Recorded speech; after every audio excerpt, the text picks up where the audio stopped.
Hello and welcome to my kitchen. In this video, I'm going to show you how to make kichdi. Kichdi is a dish made of rice and dal, and it's cooked together until it's very soft. Now there are many types of kichdi that you can make, but this particular kichdi I'm making is made with split moong dal, which still has the skin on. So let's get cooking.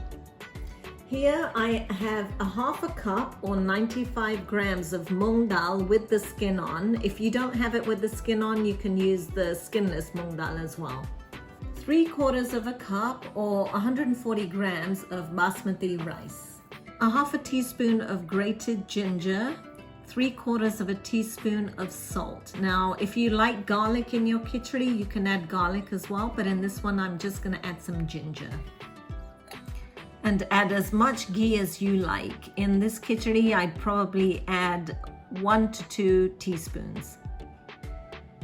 Just check your dal to make sure there's nothing in there that shouldn't be in there, like stones or foreign particles.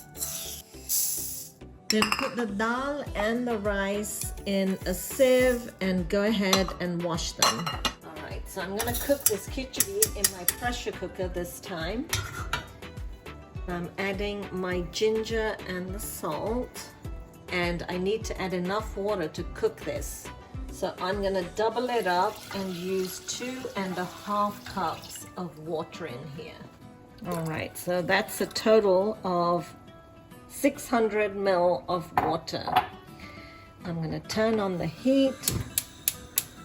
Now, if you are making this in your instant pot, you'd use the same measure and just put it on high pressure and go ahead and cook it for 5 minutes, I'd say, and then let the pressure release naturally.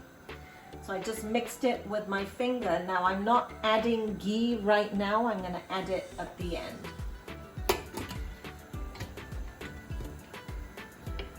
And I'm going to let this pressure cook, or let this is whistle, so I'm going to do it for 5 whistles.